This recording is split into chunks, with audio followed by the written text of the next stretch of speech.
Spider-Man off the page. Two fantastic creators. I'm going to bring to the stage John Romita Jr. and Mark Bagley.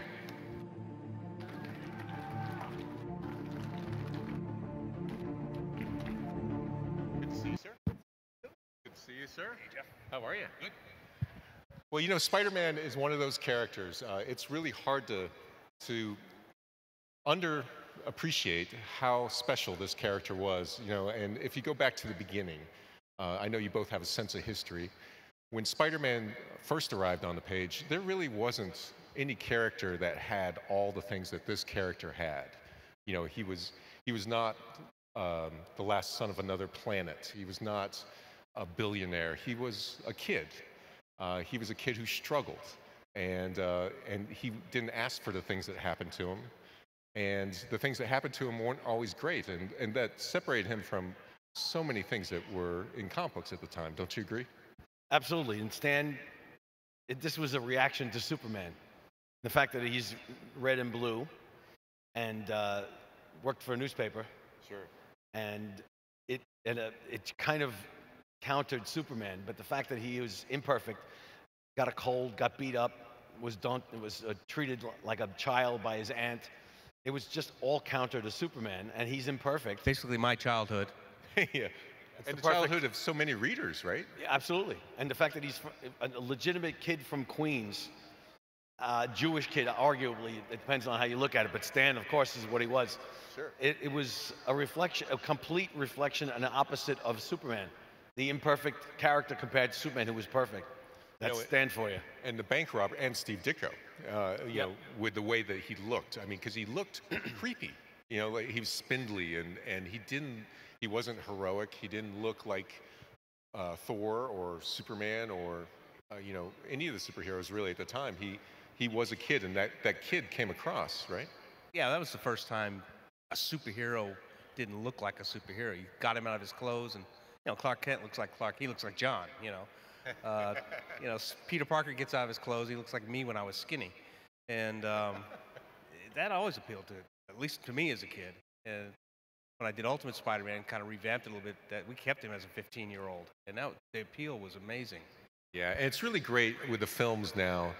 With Tom Holland, who does such a great job as Spider-Man, he really kind of harkens back, I think, to that core original character who has a hard time getting anything done. He has a hard time getting his schoolwork done. He has a hard time keeping his family happy. He has a hard time keeping his friends happy. He has a hard time beating the bad guy. He has a hard time knowing if he did beat the bad guy. It's all the uncertainty of a teenager. That's what made Spider-Man so different and so popular, because it was an actual city. This was New York as opposed to Metropolis or Gotham. And my father used to drive us through Forest Hills and point there's Spider-Man's building. When we were kids, we loved every minute of it. And I can imagine anybody in New York or any big city saying, oh my God, there's an actual place where characters are. And it made a difference. And it made it a realistic character. And he lost. He got his brains beat in. His costume shrunk in the wash. He got a cold. His aunt had to feed him soup so he could feel better. Everything that you could identify with in real life. And oh, by the way, he also has the powers of a spider, so to speak. It made it so different from the average comic book. Yeah. It was great, and that's why it became what it is and now what it is now.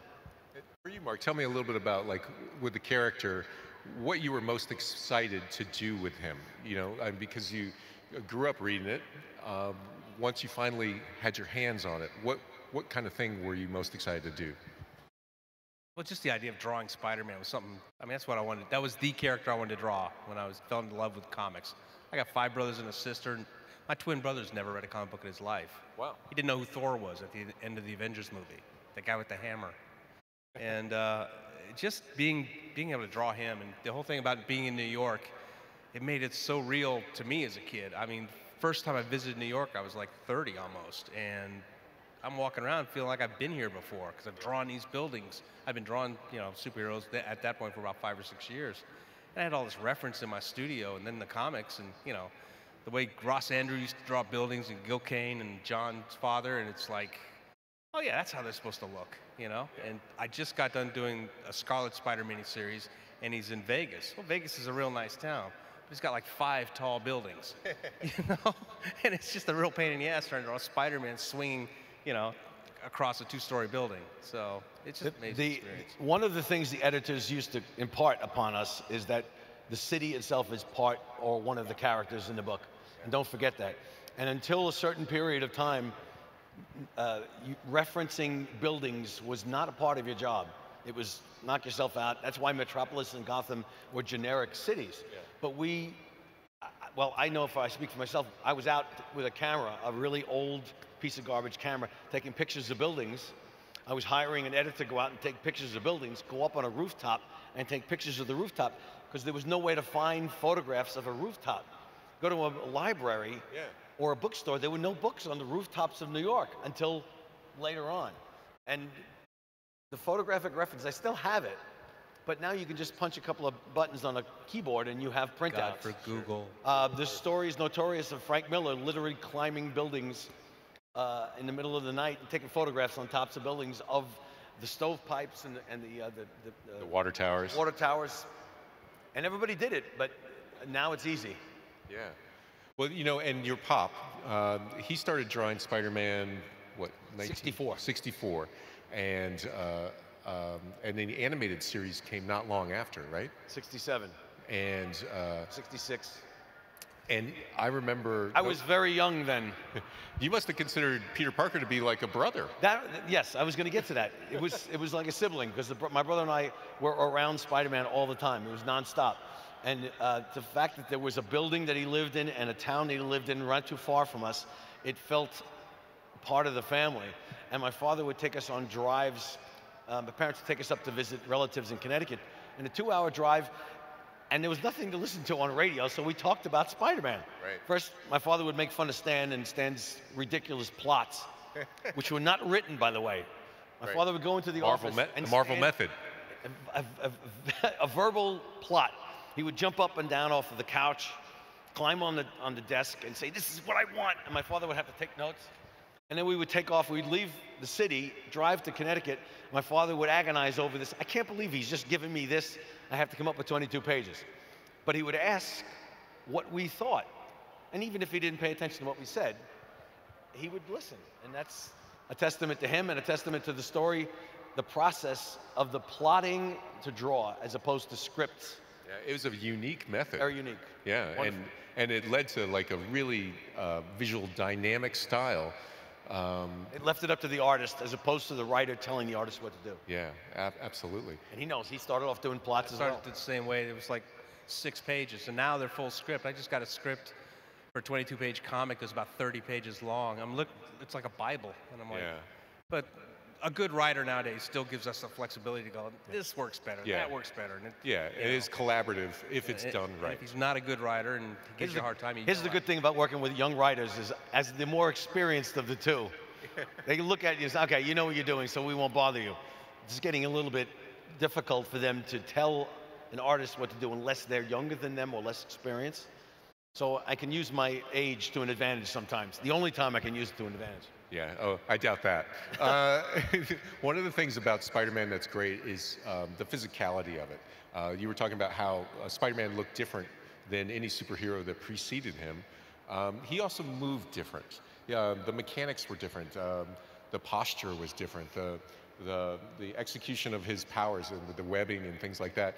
That really opens up, and you know, Todd McFarlane was here yesterday. I mean, another artist who really got into that physicality and the physics of it. Talk about a little bit about the challenge and the opportunity of drawing Spider-Man, because he doesn't fly. Right. Yeah, well, I was told really early on is that if there's a silhouette of Daredevil swinging through the air and a silhouette of Spider-Man, there should be no doubt which one was which. Oh, wow. And the fact that Spider-Man, you know, is super strong means he can swing with one arm behind his back and around. Yeah. When a normal guy, and maybe it's the nerd in me, but it's like that always meant things to me. You know, early on, Spider-Man couldn't pick up a car and throw it. He had trouble lifting the back end. The stronger and less human he got, the less appealing it was for me. I always remembered that in the back of my mind, the fact that he's got to look different. He's got to look weird. It shouldn't look like Tarzan swinging. No, or Batman. There was, and speaking of Daredevil, my father started doing Daredevil before he was on Spider-Man. And I remember him explaining to us the difference between the two. Daredevil's very elegant and balletic compared to Spider-Man, who's just awkward and will land in a different position every time. And he says, just imagine, you know, the legs of a spider and so on.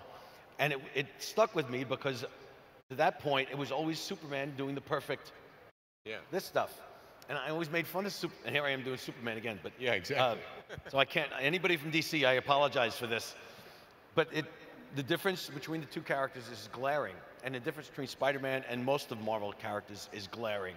Because he's awkward, he's just so different from anybody else that it made it easy, actually.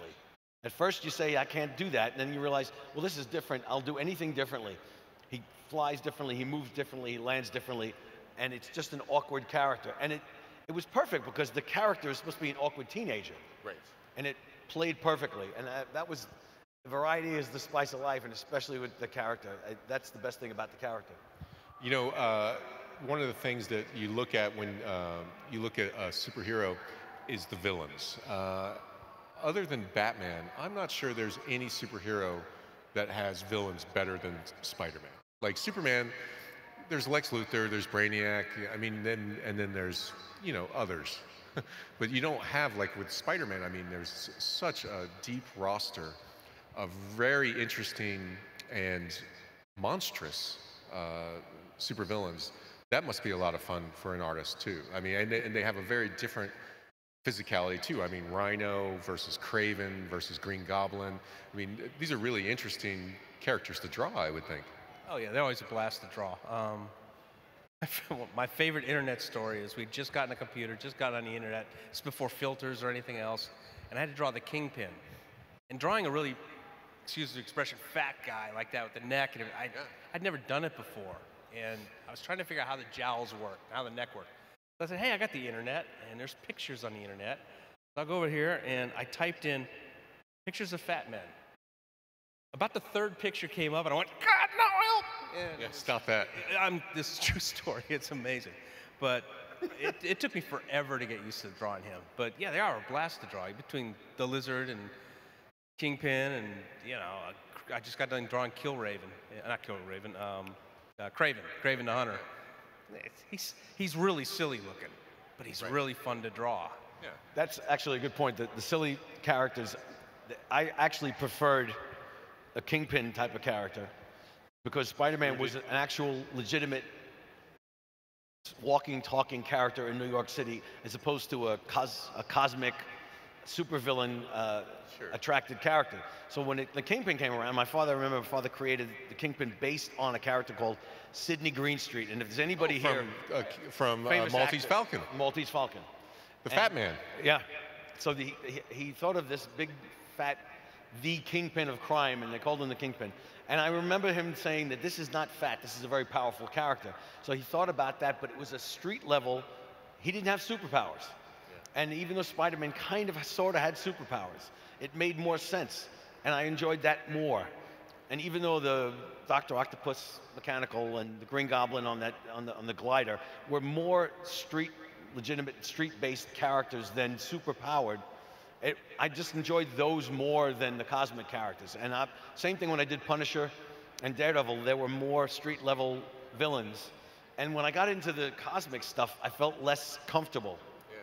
Because you can't really reference cosmic characters. You can reference the Punisher and reference Daredevil. And it was from my neighborhoods, and that's the best thing about them. Learning the cosmic stuff is a little bit different, but I still prefer the back alley stuff. Yeah. And then the way that he moves with the webs and the way that the webs interact, I mean, that's a whole thing as well. Talk a little bit about that. Like, you know, your pop did it a certain way, Steve Ditko did it a certain way, Todd McFarlane did it a certain way. You each had your approach. Just talk a little bit about web slinging, web swinging, and webbing. Go ahead. Come on.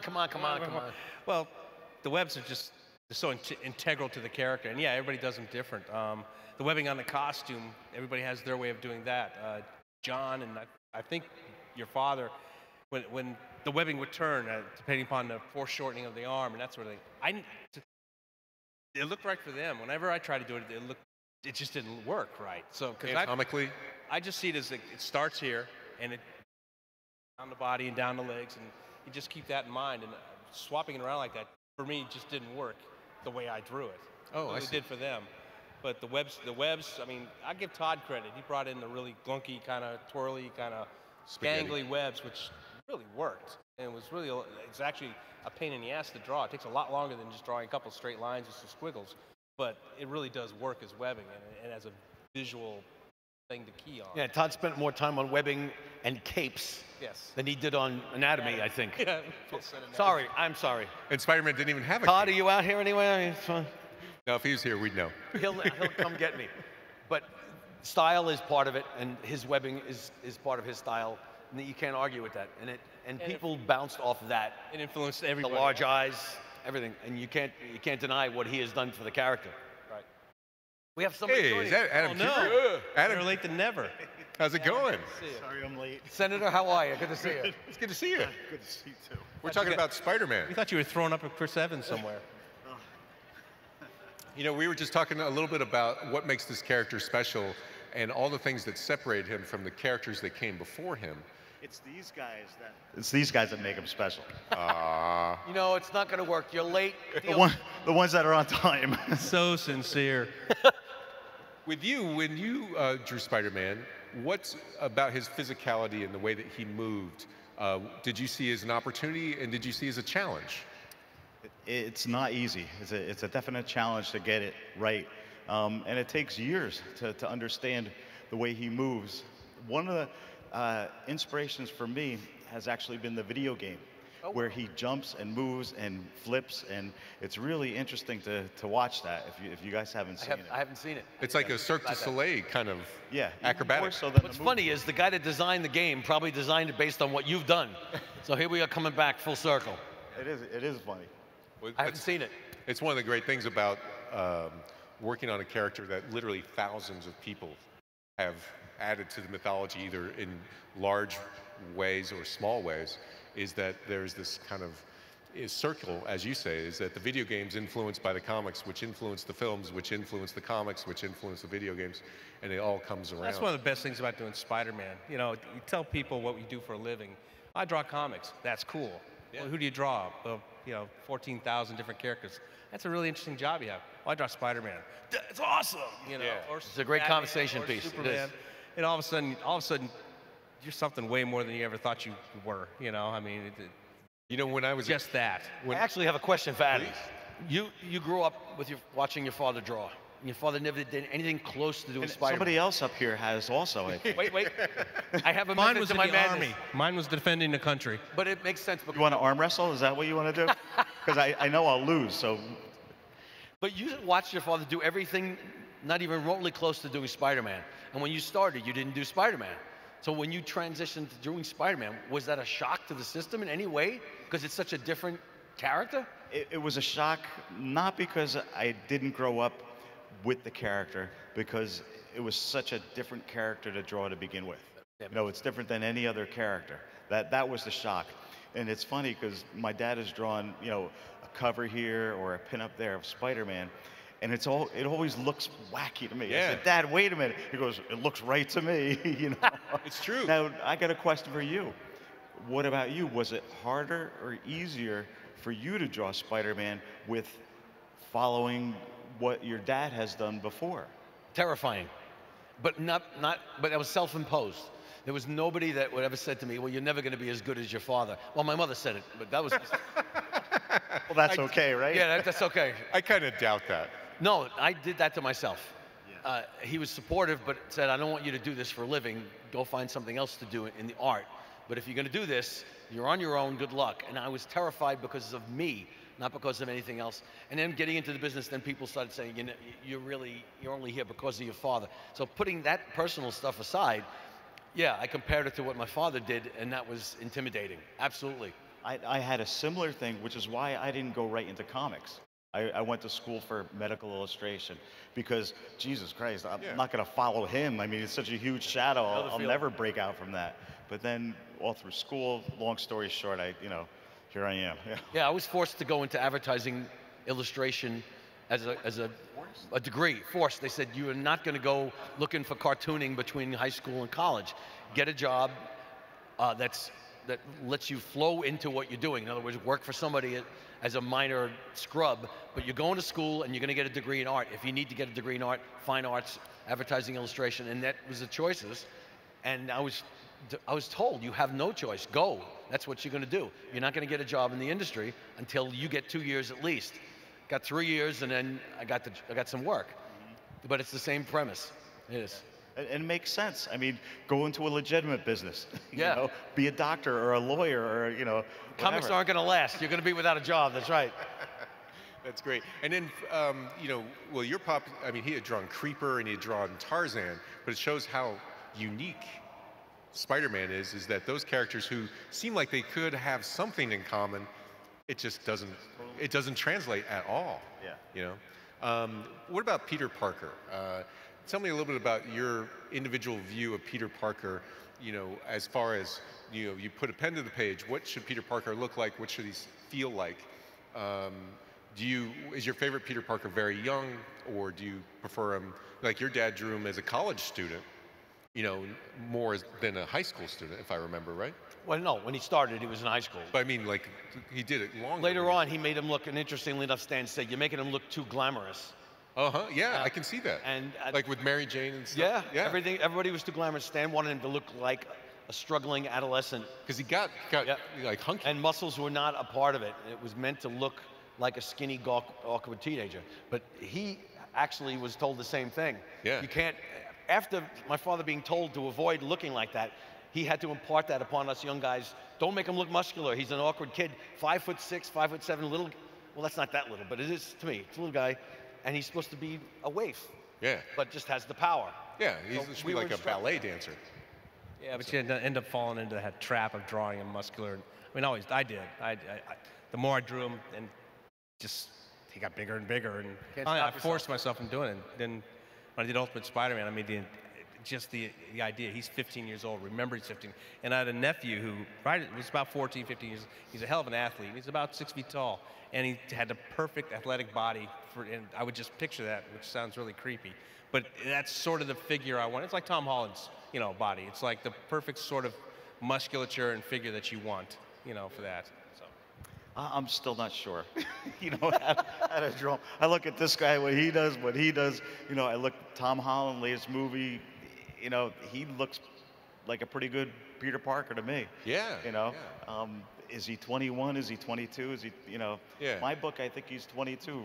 You don't know. I don't know.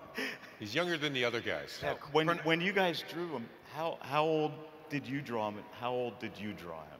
He was in his late 20s, early 30s, I think. He was married to Mary But that was the Jane. premise of your title, though. Yeah, that was with when Brian. I came into the book. It's an older book. No, I'm not talking about Brian. I'm not talking about Ultimate Spider. I'm talking Oh, about no, Amazing. okay, When I was on okay. Amazing, he was in his 30s and Yeah. married to Mary Jane, and she Right, was a right. supermodel, and a lot of that stuff I'm not crazy about. But Ultimate Spider-Man was, yeah, getting him back to being Yeah, in high chronology school. is not a part of Spider-Man's. Yeah.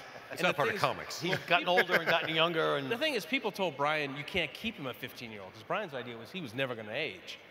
You said you can't keep him that way, and 7 or 8 years later, he was still 15 years old, and his life was totally up Crab Creek. But So in Ultimate, how old was he? 15, He was 15. yeah. Now, you had talked about, you know, the streets of New York and why Kingpin, you really liked characters like that for the villains because they came from the street up. You know, they felt like you could encounter them in real life. For you, too, what villain do you kind of have a soft spot for? Jeez, I don't really have a soft spot for it. I love to draw. you actually did Dr. Octopus very well. I do curvy arms really good. Say that one more. I do curvy Dr. arms Octopus. really well, Dr. Octopus. Yeah. I just love to draw, and they're all very interesting. Some of them are a pain in the ass to draw. Yeah. They take forever to draw, that sort of thing. But they're all just interesting, and I love drawing things, female figures from Power Girl to Supergirl, a waif to a busty blonde. I never knew I could draw the Hulk. It took me 6 issues to get used to drawing him. Yeah. You jumped on it. It was like amazing the first time I saw you draw the Hulk. you know, and it was. I knew a lot of green people. But I'd drawn skinny characters for so long, and when they gave me the Hulk, it took me a while to go, okay, this is how you draw this bulk, and have it be consistent, you know? Yeah. I know what villain I hated. How about that? This is a watershed moment in comics history. Uh-oh. Rocket Racer. Come on. God, Rocket Oh, Racer. yeah. One of the Rocket Racer. Yeah, I mean, like he was in like 3 comic That was books. one, and then one I had a hand in. Up on DC, remember? I have that issue with Rocket Racer. Oh my God! And He's then like one, a disco, like. Skateboard, right? yes. Oh. And then one I had a hand in, which was the Mud Monster, because of Sandman and Hydro Man. Right, yeah. But the Put them best- together, you have mud. The best one is twin midget nuclear They were scientists. so cool. Come on. Yeah. I I'm I a wait. twin and I'm a midget, so it's I wait awesome. all my career to get to work on Spider-Man, and the first issue I work on has twin midget nuclear scientists as the bad guy. You know, John. There you go. Not to A not, watershed moment in Not to comics admit you, history. not to admit you at all. But I think we grew up in the same neighborhood, but with a fence right down the middle. Because these guys, I've never heard of before. Okay. It's Pepsi and Cola. That's my point. These characters were never known by anybody. Even the editor forgot when I did them. Well, do you have a favorite Spider-Man villain or not so much? I would say I just drew Kingpin. Yeah. And I love villains So is that he are man. visually different and contrasting to the hero. Yeah. And you know, Oh, nice. Spider-Man and Kingpin, you know, or Spider-Man or Kingpin Daredevil, which you know, I'd love to see you do Daredevil again. Yeah.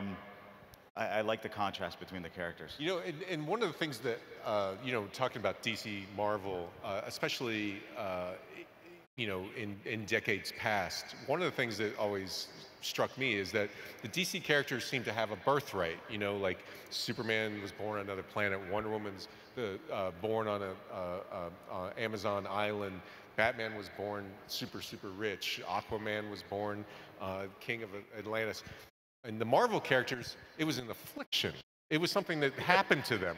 I got hit by like radioactive stuff. I got bit by a spider. I got blown up. Actually, a You know, good point. You know, like they're so aristocratic. The DC characters, they feel like they were born into their job. And Marvel, it feels like it could happen to anybody, which is one of the reasons as a reader, the Marvel characters always kind of appealed to me because I felt like I could be Spider-Man. I could be Daredevil if I had a bad day.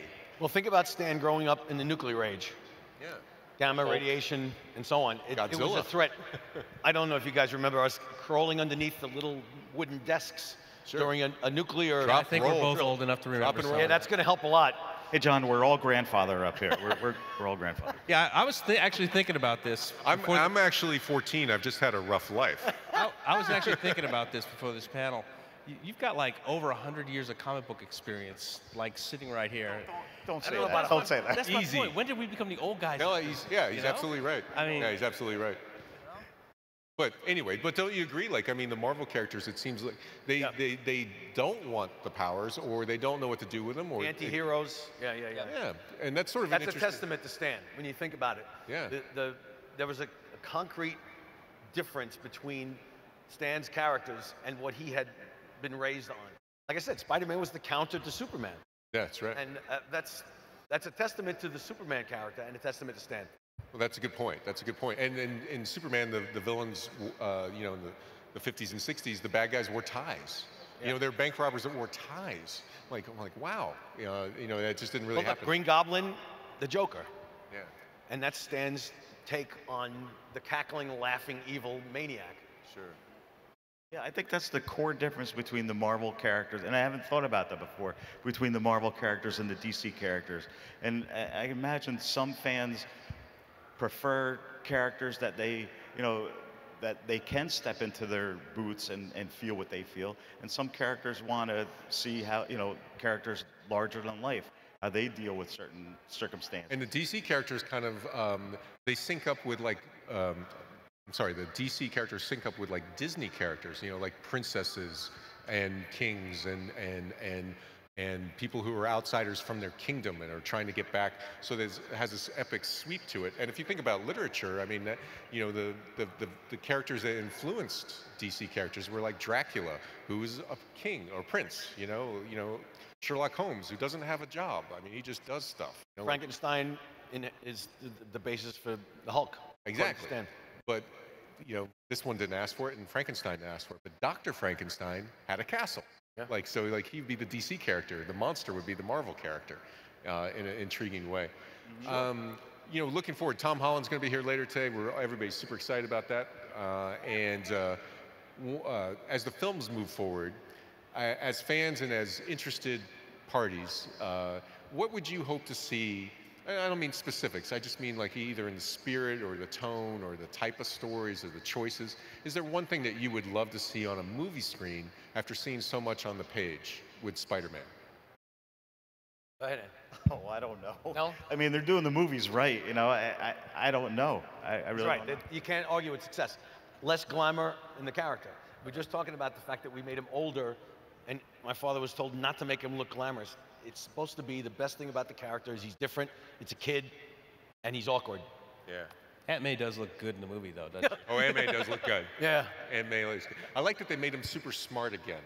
You know, that like that he's the science fair kid and that he made the webbing. Like I understood the choice when Sam Raimi made the webbing part of the biological, like it wasn't a web shooter, it came out of his When you body. think about what webbing is made of, you don't want to think about that coming out your wrist. Yes, that's true.